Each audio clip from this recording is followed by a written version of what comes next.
आम आदमी पार्टी सत्ता से बाहर ऐसा लग रहा है। क्या इसके पीछे की बड़ी वजह नजर आती है आपको, और क्या कांग्रेस ही सबसे बड़ी वजह है?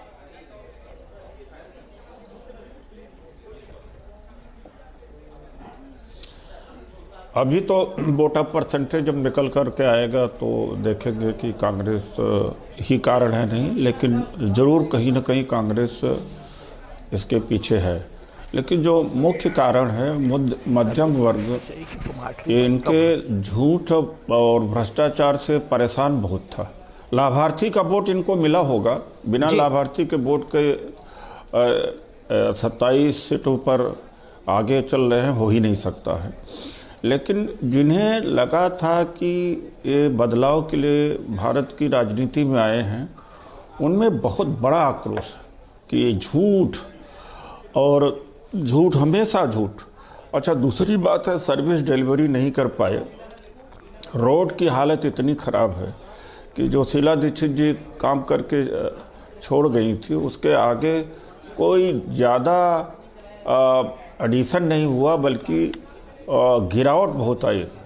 और ये मुंडका और आपका पीरागढ़ी से 4 महीने करीब रोड पानी में डूबी रही। किराड़ी एरिया है, पानी में डूबा पड़ा हुआ, गंदा पानी आ रहा है।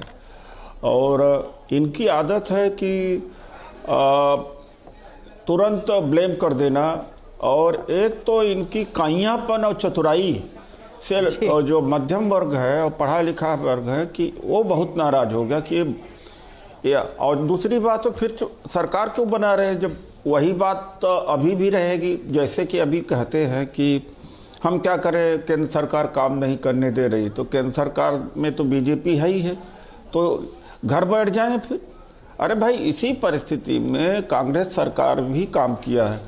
6 साल ऐसा भी पीरियड था जब केंद्र में सरकार गैर कांग्रेस की थी और प्रदेश में कांग्रेस की शीला दीक्षित जी के नेतृत्व में थी।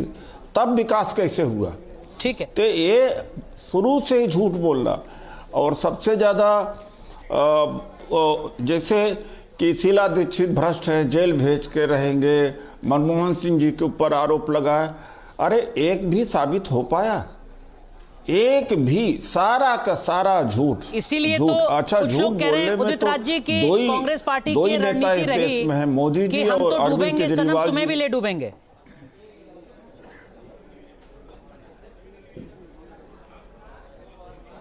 ऐसा मैंने नहीं कहा। हमारा वोट ऑफ परसेंटेज बढ़ेगा तो नेचुरली मेरा ही वोट ऑफ परसेंटेज उन्होंने लिया है।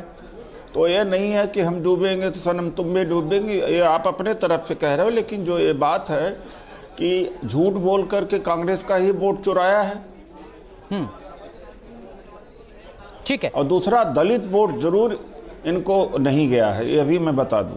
ठीक है, संजीव कौशिक जी भी हमारे साथ हैं आम आदमी पार्टी से। संजीव जी, अभी तक आम आदमी पार्टी बच रही है कुछ बोलने से, कह रही है कि थोड़ा इंतजार और कीजिए। आप भी क्या इसी बयान को दोहराएंगे, या आप अब कुछ आकलन के साथ, विश्लेषण के साथ बैठे हैं?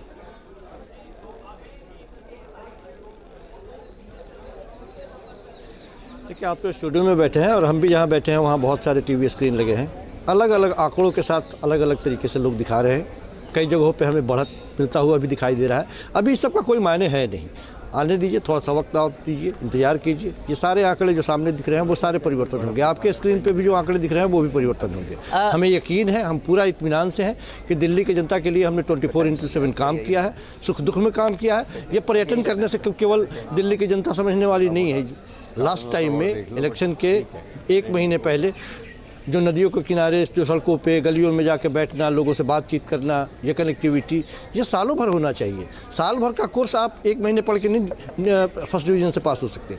हमने काम किया है, हमको अपने पे भरोसा है, दिल्ली की जनता पे भरोसा है, बड़ी मजबूती के साथ। हमने लड़ाई लड़ी है। हम एक तरफ अकेले हम थे, दूसरी तरफ भारतीय जनता पार्टी के साथ कांग्रेस थी, उनके तमाम मामला थे, ऑफिसर थे, इलेक्शन कमीशन थे, दिल्ली के प्रशासन थे, गुंडे थे, मवाली थे, पत्थरबाज थे, गालीबाज थे, सब मतलब संजीव जी आप कह रहे हैं कि उदित राज जी ऋषभ तिवारी के साथ मिलकर काम कर रहे थे दिल्ली में। आसानी से आप देखेंगे, क्या ऐसा है क्या? तो कर ही रहे थे। अब इसमें बोलने जैसे कुछ बात रही क्या? उदित राज जी, क्या बीजेपी की बी टीम थी कांग्रेस दिल्ली? झूठ बोलने के मशीन हैं लोग, तो झूठ ये तो कुछ भी बोल सकते हैं, ये कुछ भी बोल सकते हैं, ये तो झूठे लोग हैं। पर लेकिन ये जो आम आदमी पार्टी टैली में पिछड़ी है, इसमें कांग्रेस पार्टी की तो बड़ी भूमिका है ना, ये तो आप मानेंगे।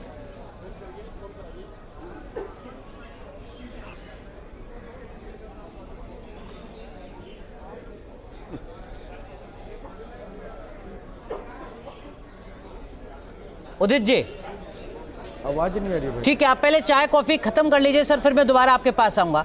ऋषभ, क्या कांग्रेस पार्टी मिली हुई थी? अभी आप? तो नहीं नहीं नहीं मैं अभी नहीं बोल ऋषभ नहीं रुझान अभी आ रहे जी हैं, कुछ नहीं जैसे बोलेंगे। ऐसा है कि ऋषभ, अभी कुछ ऋषभ। कहना काहे का नहीं चुनाव लड़ होगा। रहे थे उन्नीस कांग्रेस जी? पार्टी मेरे से प्रश्न है सर। जी जी ऋषभ बोलिए मैं जवाब दे दूं। बोलिए।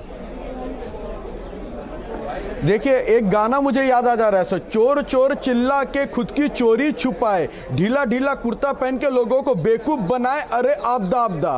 तो ये गाना इन पे सूट करता है। कभी ये कहेंगे कि बीजेपी की बी टीम आम आदमी, कभी ये कहेंगे बीजेपी की बी टीम कांग्रेस। मिस जनता को स्पष्ट पता है कि जनता के लिए ए टीम कौन है और एक टीम बनके विकास कौन कर सकता है, तो भाजपा है। हर पैमाने पे ए हम ही है सर। ये बी रहेंगे, पिछलग्गू रहेंगे, एक दूसरे के कोई फर्क नहीं पड़ता। कॉमन मैन से लेकर कॉमन मैन की राजनीति की भ्रष्टाचार जो इन लोगों ने पेश की है वो जनता समझ चुकी है। और स्पष्ट कहता हूं, ये जो चोर चोर मौसेरे भाई पहले थे, अब जो बन बैठे कसाई हैं, इनको जनता बरूपिये को समझ चुकी थी और मतों के अनुसार से ए टीम जो जनता के लिए ए+ ग्रेड लेकर चल सकती है, विकास की नीतियों को बढ़ा सकती है, उसके उन्होंने चुनने उदित राज जी, अब एक ब्रॉडर तस्वीर थोड़ा आपसे समझना चाहूंगा। आम आदमी पार्टी ने आपको अलग अलग राज्यों में नुकसान पहुंचाया, आपने फैसला किया कि हम आम आदमी पार्टी से अलग होकर चुनाव लड़ेंगे।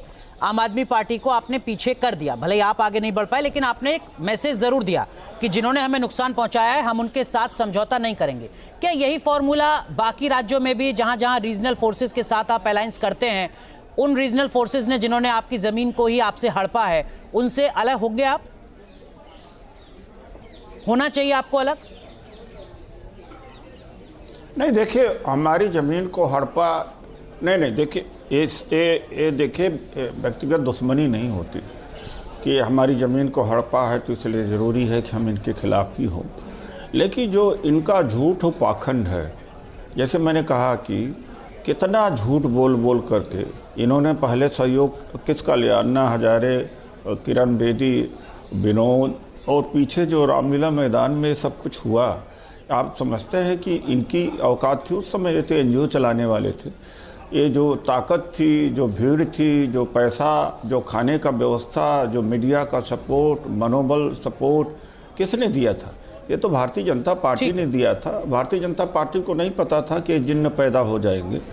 और उसके बाद में ये हमारे वोट को जरूर, हमारे वोट को भ्रमित किया, चूँकि लाभार्थी है, गरीब गुरबा है, दलित समाज के लोग हैं, उनको ये कहा था कि पक्की नौकरी कर देंगे। तो सबसे बड़ा ये कारण था कि 2014 में इन्होंने कहा था कि ठेकेदारी प्रथा हम बंद करेंगे, जिसकी वजह से बहुत बड़ा आकर्षण दलित समाज में खास तौर से आया कि चलिए जो लोग कॉन्ट्रैक्चुअल लेबर हैं या टेम्परेरी काम कर रहे हैं वो परमानेंट हो जाएंगे उसका। और दूसरी बात, इन्होंने शिक्षा का जो ढोल पीटा था कि शिक्षा गुणवत्ता, तो हमें शिक्षा चाहिए था।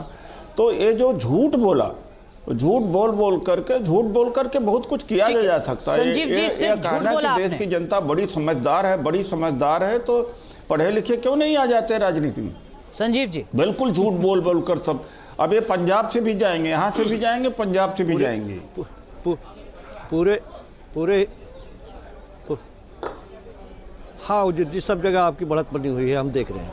हम ये सिर्फ कह रहे हैं कि पूरे हिंदुस्तान में आम आदमी पार्टी की सरकार एक ऐसी तस्वीर पेश करने वाली सरकार है जो अपने शिक्षा का 25% से ज़्यादा, अपने बजट का 25% से ज़्यादा शिक्षा पर खर्च करती है। क्या यह सही नहीं है? ये गलत है। जिस सरकारी स्कूलों में गरीबों के बच्चे पढ़ते थे वो शर्म से बता नहीं पाते थे कि हमारे बच्चे सरकारी स्कूलों में पढ़ते हैं। आज गर्व से दिखाते हैं, स्कूल भी दिखाते हैं और कहते भी हैं कि हमारे बच्चे सरकारी स्कूल में पढ़ते हैं। और न केवल पढ़ाई करते हैं, वहाँ से नीट की तैयारी करके निकलते हैं, नीट क्रैक करते हैं, वो जेईई क्रैक करते हैं, अलग अलग क्षेत्रों में जर्मन तक पढ़ने जाते हैं हमारे सरकारी स्कूलों के बच्चे। ठीक है, ये कमाल की बात नहीं है? पूरे हिंदुस्तान में 6 महीने पहले तक आपके सहयोगी थे, वो आपकी इन बातों से कन्विंस नहीं हो पा रहे हैं। विकास चंद्र हमारे वरिष्ठ सहयोगी हमारे साथ जुड़ गए, उनका भी रुख करेंगे, लेकिन उदित राज जी आप कुछ कहना चाह रहे हैं? उदित जी अरे सुनिए तो, बोलिए। वो नहीं, पिछले वर्ष सीबीएसई का रिजल्ट 83% आया। शीला दीक्षित जी के समय में 99% तक गया था। इनके पास कोई आंकड़ा है संजीव कि जी, इनके पास आउट, इनके टाइम में जो पास आउट हैं और कांग्रेस के समय पास आउट कितने इंजीनियर बने, कितने डॉक्टर बने, संजीव जी, कितने एक छोटा सा बने, रिएक्शन फिर मैं विकास चंद्रा का रुख करूंगा। संजीव जी, क्या आंकड़ा है भाई? केवल नाटक करना, नाटक करना, ड्रामा करना, वर्ल्ड क्लास कहाँ है? वर्ल्ड क्लास 83% तो रिजल्ट आया, इतना नीचे रिजल्ट आया। संजीव जी संक्षेप। 83% रिजल्ट पिछले वर्ष आया। पुरानी बातों को लेकर के रटते रहे, इतना खराब रिजल्ट कभी आया? पुरानी बातों को लेकर के रटते रहे, कब तक रटते रहेंगे? कुछ तो नया करने। अरे मैंने कहा कि कब तक पुरानी बातों को लेकर के आगे रटते रहेंगे? कुछ नया बताइए। दिल्ली की जनता के लिए आप क्या कर सकते हैं? या भारतीय जनता पार्टी की बी टीम बन करके ऐसे ही पिछलगू बन के आम आदमी पार्टी को हराने के लिए लगे रहेंगे? कुछ नया बताइए, विजन बताइए, कुछ काम बताइए। ठीक है, नया उन्होंने ये बताया कि आपको वो सत्ता से बाहर करना है। माफ कीजिए, आप दोनों को रोक रहा हूं। ऋषभ आपके पास भी लौटूंगा। विकास चंद्रा हमारे सहयोगी जुड़ रहे हैं हमारे साथ। विकास, इस वक्त आप कहां हैं, क्या हलचल है, और भारतीय जनता पार्टी जिसको आप लगातार कवर कर रहे हैं दशकों से, वो इस टैली को कैसे देख रही है?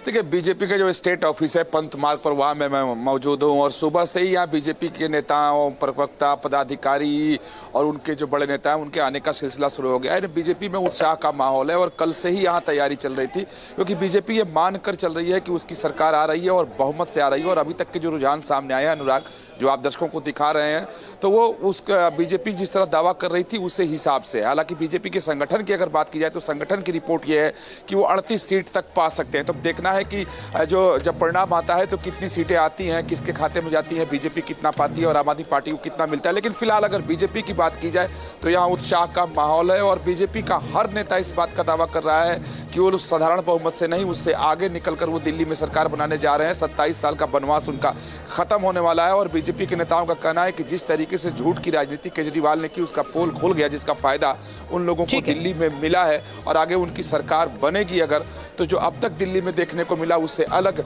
सब कुछ सामने नजर आएगा। जी ठीक है विकास, आप बने रहिए हमारे साथ। लेकिन मनोज सर, जो बात विकास कह रहे हैं कि जो 47 की टैली है, इसका आकलन तो खुद भारतीय जनता पार्टी नहीं कर रही है। वो मानकर चल रही है कि हमें अधिकतम 38 सीटें मिल जाएंगी, ये तो उससे भी ज्यादा है। हाँ, देखिए, हरियाणा में भी ऐसी था और महाराष्ट्र में भी मेरे ख्याल से कुछ ऐसा ही था।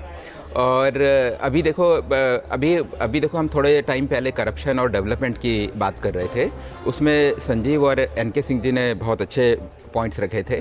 तो अगर हम साउथ की बात करें तो साउथ में डेवलपमेंट काम किस तरीके से होता है। जयललिता जेल के अंदर बंद थी, उसके बाद आई, आने के बाद इलेक्शन जीती। तो एक बात का मेरे को ध्यान है, इंडिया में जिस समय ऑटो इंडस्ट्री डेवलप हो रही थी तो सारी की सारी दिल्ली के आसपास डेवलप हुई।